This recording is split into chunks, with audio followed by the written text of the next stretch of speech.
来吃个欧洲烤肉大餐。6点去的时候人满了，老板帮我留了个8点的位子，吃个饭真难。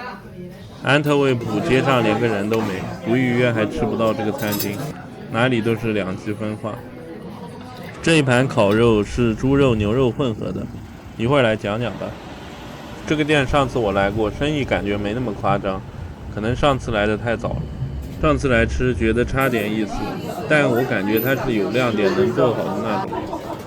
8点了还是满的，如果你们要去的话，还是谷歌地图打电话他们家预约一下吧。里面烤肉老哥看着挺狠的，可惜还没熟悉到可以要求进去看。这个自制酸奶酱太好吃了，一会儿可以讲一讲。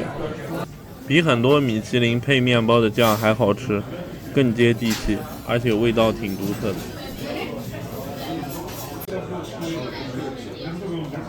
我这人不太爱喝酒，一喝酒就吐，有点对不住这些老外的餐厅了。老外来吃饭基本都在喝酒。我今天点的是这个拼盘。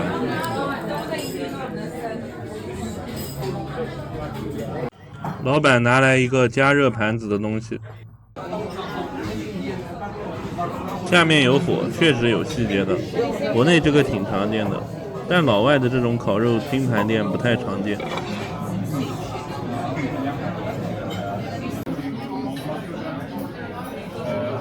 面包就是比较普通的那种，没怎么用筋的，但也挺好吃。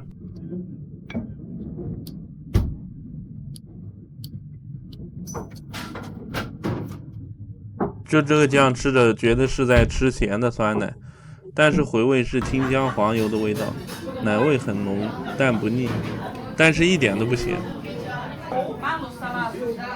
这个玩意儿的质地也很有特色，吃了挺上瘾的，比很多米其林自制的黄油都好吃太多。真不是吹，国内不太能做出这种酱汁的酸奶黄油。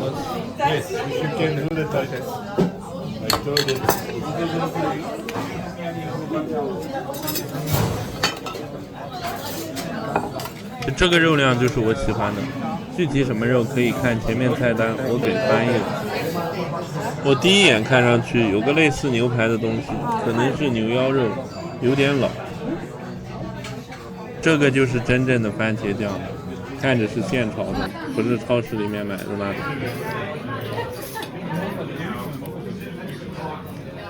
这个应该是小牛腰肉，不嫩，有一点老，不是太老，像在吃中国烤牛肉串的味道。中国烤牛肉串的嫩度就这种，也不像吃 Shake Shack 那些汉堡，有一股牛膻味，很多人误以为那个是牛香味。味道还行，就真实的肉感，惊艳或者称赞绝对谈不上。调味就只放了盐，比较简单，一点都不咸。这个应该是个巴尔干汉堡排。你们在欧洲吃这种混合牛肉，记住及格线，过咸的都不好，不咸的都好。肉香味足，没有牛膻味，有一点黑胡椒的调味，很好吃。肉末混合肯定不柴了。现在刚上来的土豆口感是带沙的，非常高品质的土豆，国内云南黄金土豆都比不过的品质。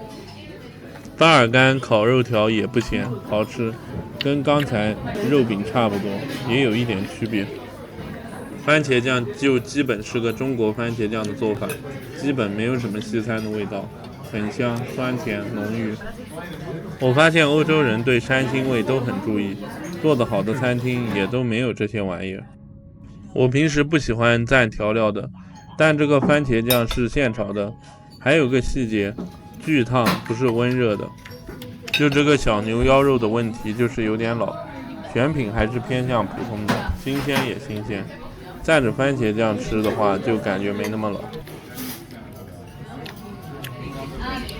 米饭不太好吃，感觉有一堆混合动物油，焖的有点齁味了。上次吃感觉还好。我的这个猪肉串口感很弹，部位比较好。我妈的那个肉有点老，不是很好吃。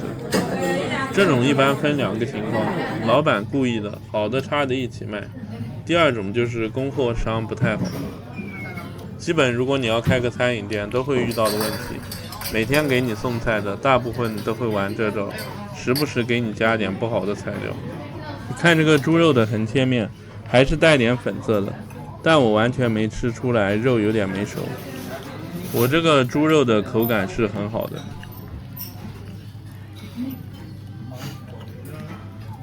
茄子相当好吃，应该是用肉汁炒的，很入味，很香，也嫩。这个就是中国菜的做法。土豆稍微凉了一点，口感就没那么沙了，但还是很香，很明显带着黄油味。我这个人是不喜欢吃饭的时候吃那么多薯条，不然比利时的薯条是很出名的。土豆真的挺好。其实你们看到这个牛的横切面，就知道肉很老了，吃着确实老，但没什么怪味，能吃。加了番茄酱的话，味道会好一些。这个黄色的彩椒特别好吃，炒软了就很入味，没加生，很嫩。我自己可以吃完他们家的全部蔬菜，就是跟中国炒法一样的蔬菜，但是没有多余的调料，完全都是蔬菜本身的香味，挺好吃的。他们家就是牛排太老了，不然这家真的是完美，除了牛排以外都挺好吃的。我感觉欧洲人不太会做牛排，或者就是牛排的品质不太好，可能牛排还是要去美国吃。我妈的这串猪肉也老，这家店厨艺真的很不错，就是货源品控太差了。他们家蔬菜好吃，选品好，都炒软了，而且肉汁全部入味进去了。辣椒这样的就是要这样炒，你们自己在家里炒也可以这样。辣椒一定要选薄皮的，如果辣椒皮厚的话，你炒出来辣椒是带脆汁的，半生的感觉就不会很爱吃。